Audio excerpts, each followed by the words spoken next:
उत्तर के विशाल मैदान के उत्तर में क्या स्थित है? हिमालय पर्वत। उत्तर के विशाल मैदान के दक्षिण में क्या स्थित है? विंध्याचल पर्वत। उत्तर के विशाल मैदान का निर्माण किन नदियों की तथा उनकी सहायक नदियों के अवसादों के निक्षेप से हुआ है? सिंधु, गंगा और ब्रह्मपुत्र तथा उनकी सहायक नदियों के अवसादों के निक्षेप से। उत्तर का विशाल मैदान लगभग कितने क्षेत्र में फैला है?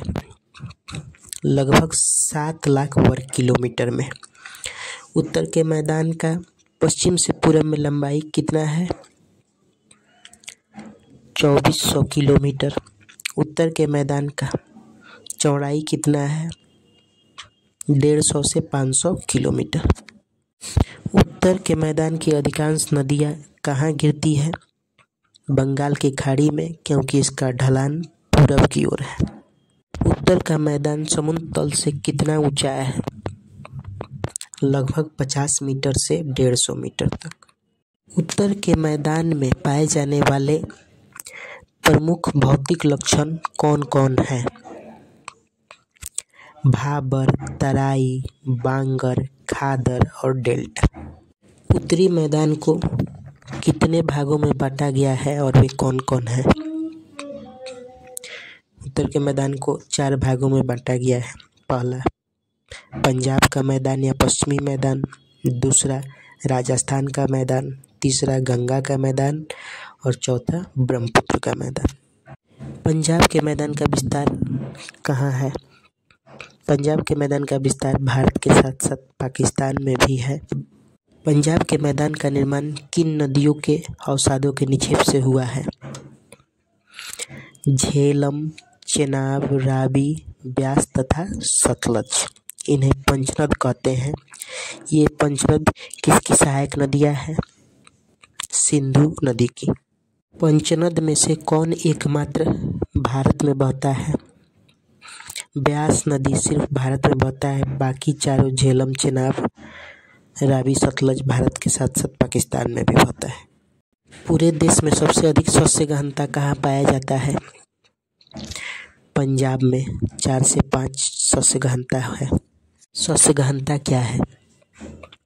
एक वर्ष में किसी भूभाग पर फसलों की बारंबारता को शस्य गहनता कहा जाता है।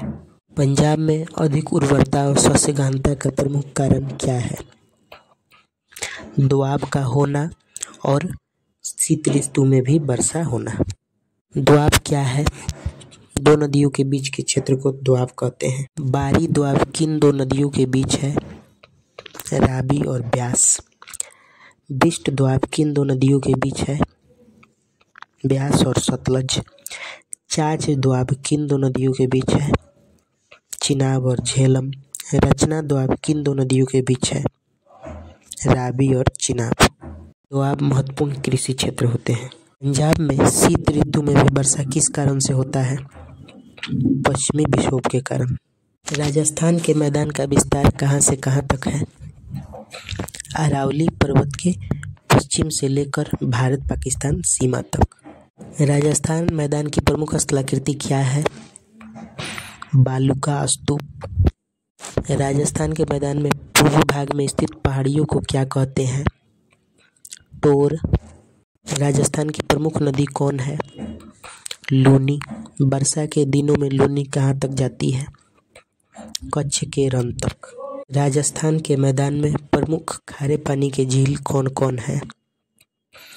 सांभर, डेगना, दिदवाना तथा कुचापन प्रमुख खारे पानी के झील। भारत की सबसे बड़ी अंतःस्थलीय खारे पानी की झील कौन है? सांभर। राजस्थान में स्थित उर्वर भूमि को क्या कहा जाता है? रोही। सबसे विस्तृत और सबसे उपजाऊ मैदान कौन है? गंगा का मैदान। यहाँ हर प्रकार का फसल उगाया जाता है। गंगा के मैदान का विस्तार कहाँ से कहाँ तक है?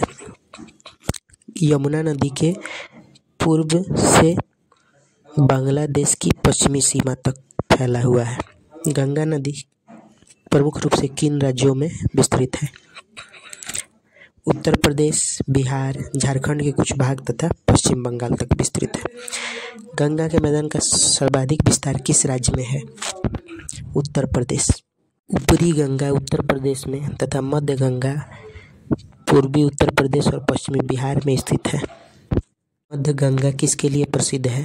मध्य गंगा का मैदान बाढ़ के लिए। निचली गंगा का मैदान किसके लिए प्रसिद्ध है?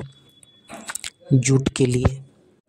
गंगा के मैदान का ढाल सामान्यतः किस दिशा में है? उत्तर पश्चिम से दक्षिण पूर्व की ओर। गंगा की उत्तरी मैदान की प्रमुख नदियाँ कौन कौन सी है? गंडक, बूढ़ी गंडक, बागमती, कोसी, कमला और महानंदा। गंगा की दक्षिणी मैदान की प्रमुख नदियाँ कौन कौन सी है? सोन, पुनपुन, फल्गु, कर्मनाशा और अजय आदि। इन्हीं नदियों के अवसादों के निक्षेप से गंगा के मैदान का विस्तार हुआ है। उत्तरी गंगा के मैदान में प्रतिवर्ष बाढ़ आता है, जिसके कारण किन भूमि का विस्तार होता है? छाड़न झील, दलदल और चौर भूमि का विस्तार होता है बाढ़ के कारण। दक्षिणी गंगा की मैदान की नदियाँ ग्रीष्मकाल में सूख जाती है या जल की पतली धारा चलती रहती है, जिस कारण किन क्षेत्रों का निर्माण होता है? जल्ला और टाल। वर्षा के समय पानी भर जाती है। ब्रह्मपुत्र का मैदान किसके लिए प्रसिद्ध है? चावल के उत्पाद के लिए। ब्रह्मपुत्र के मैदान का विस्तार किस क्षेत्र में है? असम के क्षेत्र में। ब्रह्मपुत्र के मैदान का निर्माण किन नदियों के निक्षेप से हुआ है? ब्रह्मपुत्र और उसकी सहायक नदियाँ जो निम्न है: सुबनसिरी, लोहित, दिबांग, मानस आदि। ब्रह्मपुत्र का मैदान लगभग कितना लंबा है? 650 किलोमीटर। ब्रह्मपुत्र नदी ब्रह्मपुत्र के मैदान से होकर गुजरती है। इस नदी के बीच कौन सा द्वीप स्थित है? माजुली द्वीप। विश्व का सबसे बड़ा नदी द्वीप कौन है? माजुली द्वीप। मरुस्थल क्या है? ऐसा क्षेत्र जहाँ वार्षिक वर्षा 25 सेंटी या उससे भी कम होता है, मरुस्थल कहते हैं। जैसे राजस्थान का थार मरुस्थल। राजस्थान का थार मरुस्थल कैसा मरुस्थल है? उष्ण मरुस्थल अर्थात गर्म मरुस्थल है। थार मरुस्थल कितना लंबा है? 644 किलोमीटर। थार मरुस्थल कितना चौड़ा है? 160 किलोमीटर। थार मरुस्थल का कुल क्षेत्रफल कितना है? 1,04,000 वर्ग किलोमीटर। थार मरुस्थल में 15 सेंटी से भी कम वर्षा होता है। ऐसा माना जाता है कि मेसोजोइक काल में यह क्षेत्र समुद्र का हिस्सा था। थार मरुस्थल की प्रमुख स्थलाकृतियाँ क्या है? रेतीले टीले, छत्रक चट्टानें और मरुउद्यान। बालू के टीलों एवं बरखान का विस्तार बहुत अधिक है।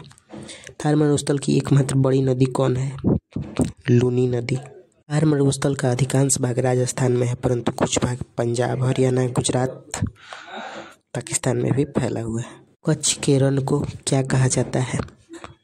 सफ़ेद मरुस्थल। पाकिस्तान में थार मरुस्थल को क्या कहा जाता है? चोलिस्तान। विश्व में सबसे अधिक मानव जनघनत्व वाला मरुस्थल कौन है? थार मरुस्थल। थार मरुस्थल का जनघनत्व कितना है? 83 व्यक्ति प्रति वर्ग किलोमीटर। राजस्थान के पश्चिमी भाग थार मरुस्थल में वर्षा क्यों नहीं होता है या कम वर्षा क्यों होता है? अरावली पर्वत से टकराकर मानसूनी पवन वापस लौट जाती है, जिस कारण राजस्थान के पूर्वी भाग में वर्षा तो होता है, लेकिन पश्चिमी भाग में वर्षा बहुत कम होता है, ना के बराबर होता है। उत्तर के विशाल मैदान